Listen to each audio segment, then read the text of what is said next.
dear friends, good afternoon. It's actually a beautiful, beautiful afternoon. So I was hot and wearing quite comfortable, simple clothing, and came to San Francisco area, and it's so cold. I have to wear my jacket. So here is South San Francisco Library, and I got a librarian give me a very good introduction. So let's take a look. Hello, dear friends. Good afternoon. Such a beautiful, beautiful afternoon. So there is an exhibition in South San Francisco. So I came to this place. Grand Avenue Library, South San Francisco Library. I think it's a historical library, and it looks like Andrew Carnegie Library, and it actually is.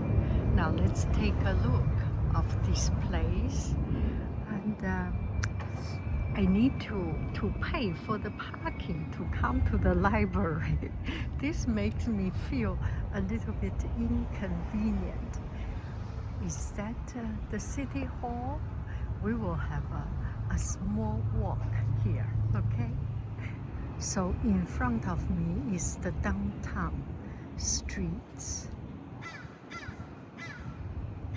It looks like going back to time. Going back to very long ago time. Sorry. It looks like going back to the old time. I do not feel this give me the impression of San Francisco.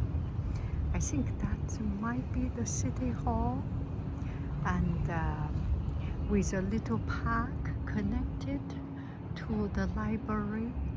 The library is more it's more for some historical meaning.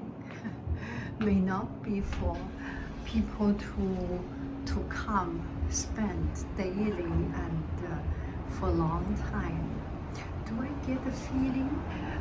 Do I make sense of it? It's nothing that this is not useful, but comparing with other libraries which close at 8 or 8 o'clock in the evening, this one closes at sorry. So this library, instead of the other libraries close at 8 o'clock, this close at 6 o'clock, and there is a beautiful church here, and the playground in the back, and this is the front entrance of the library. Now we will take a look.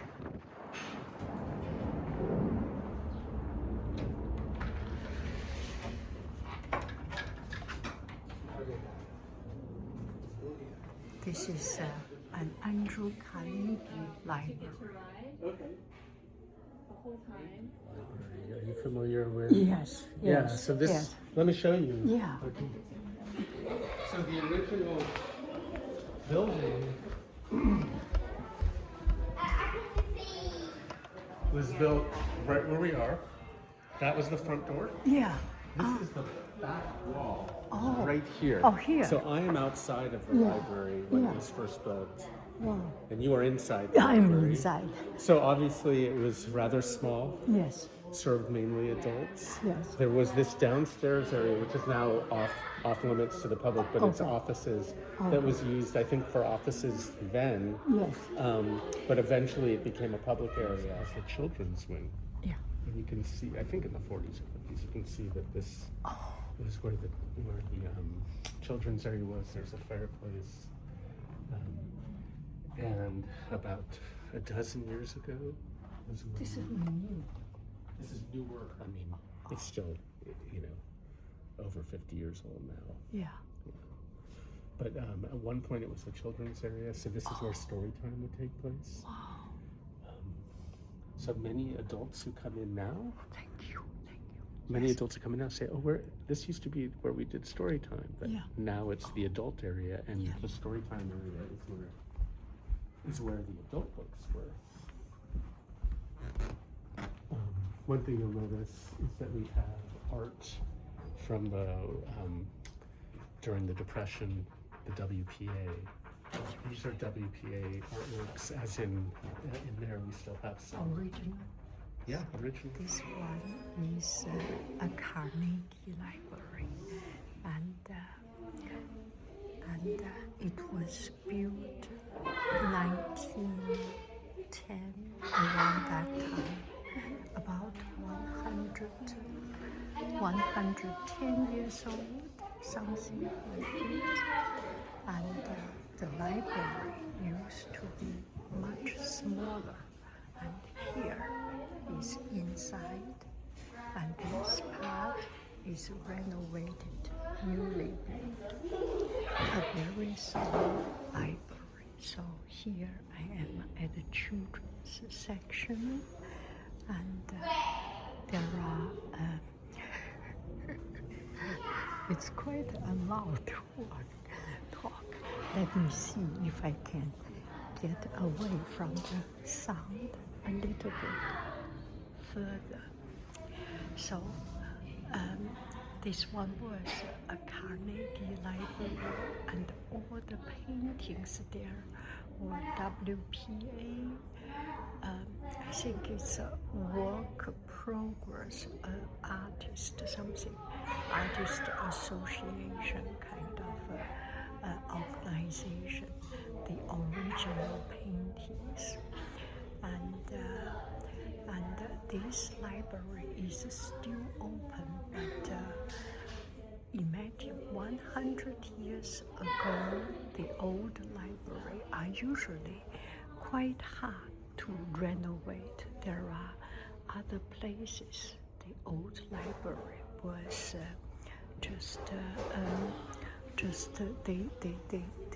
they put it down and make a much better new library.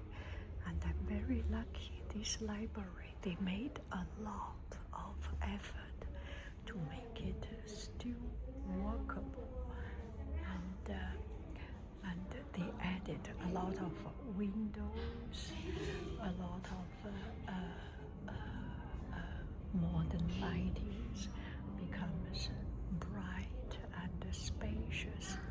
The old library was relatively cramped, and a lot of books, and not much window, and this is really good. I think the library is really doing a great job. You can see on the shelf a lot of student artwork, some box art projects.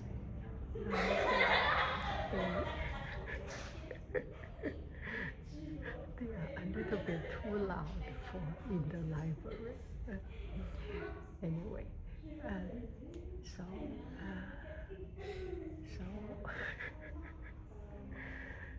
I just find it interesting to discover something new, and people are having fun and enjoying.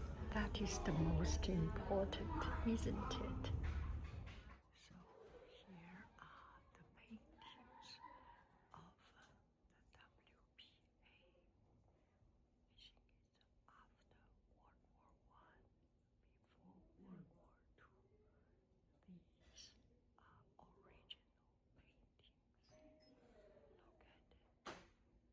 They are museum level artworks.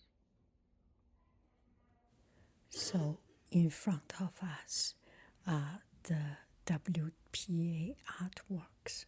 So WPA is during the Depression time, the Great Depression, American Great Depression in 1929 to 1941. And during that time, there was the economic crisis with very, very low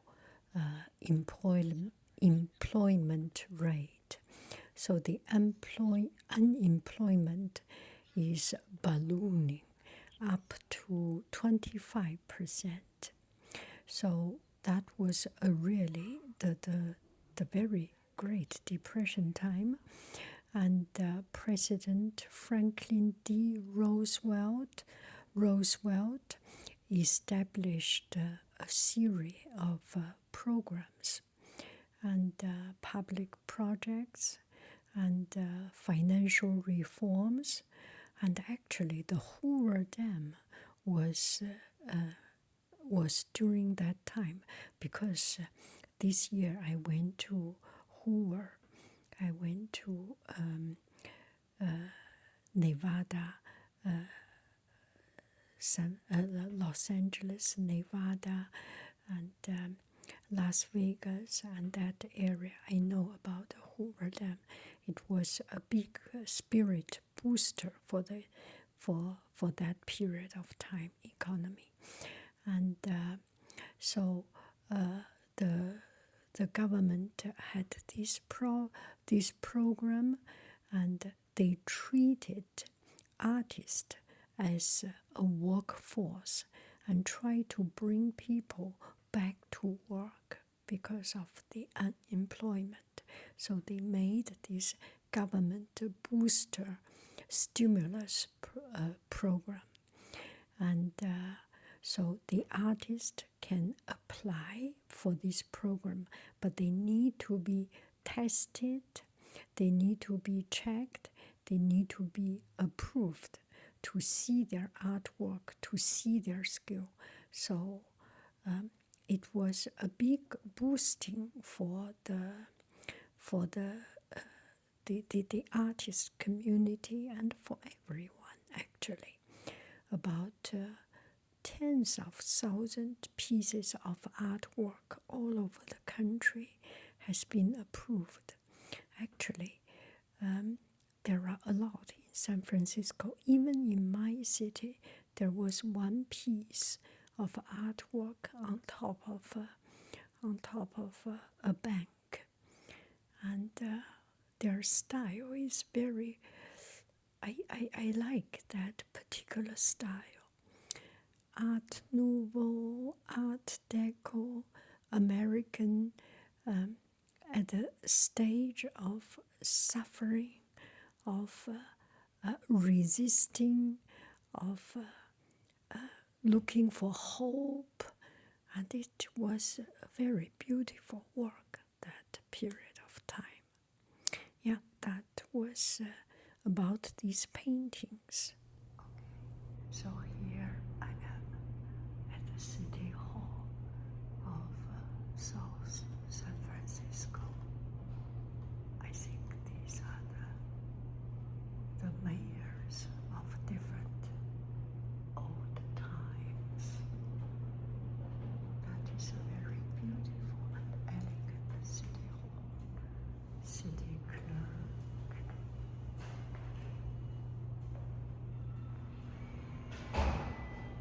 Human resource. What an elegant building. Are these the current mayor?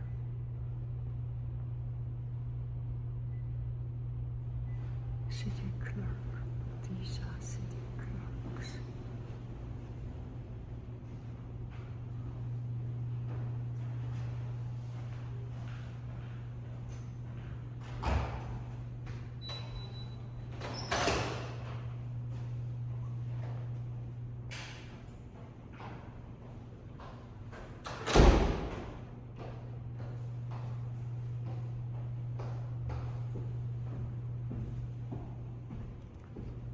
Public restroom and clean and beautiful staircase. Small, but so I came from the back door, and this is the front entrance. because it's easier to have parking. So now this is the way to enter into the city hall. I entered from downstairs.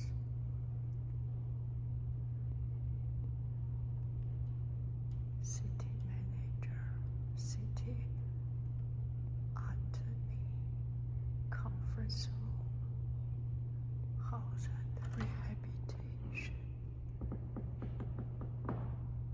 I like to go to city halls, and the civic center is always so unique.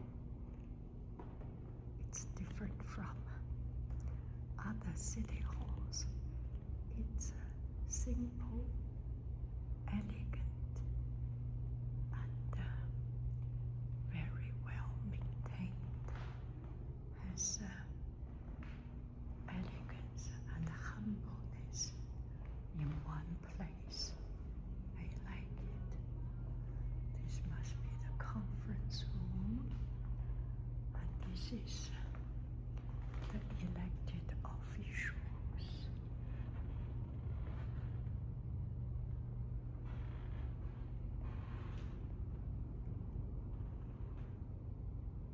City Hall. It was built in 1920s.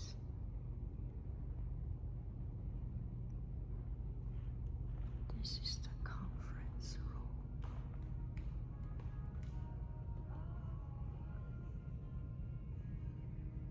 Look at that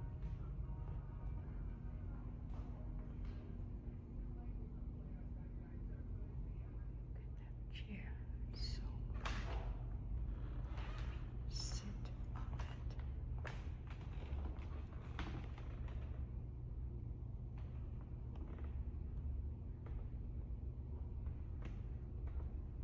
Constitution of the United States. I can sit on this chair.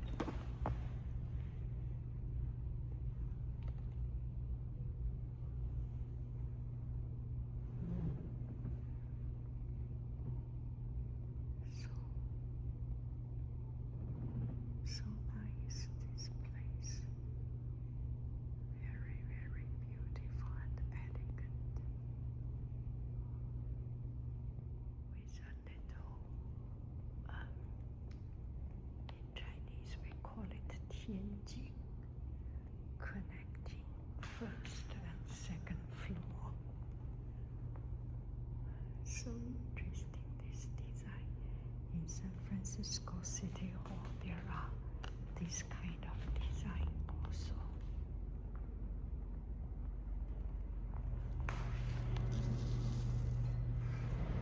Okay, now I am getting out of the City Hall and going from the official entrance, City Hall.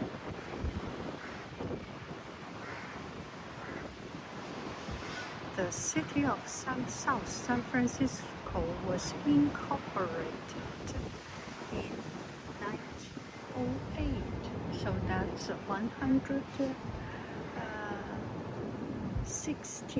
18 years ago. The city trustee Harris Edward Thomas Hickey, they decide this place, and this place is actually later than the city library. Now this is from here to see the City Hall, and this is the first time I'm quite close to the sign of South San Francisco, the industrial city.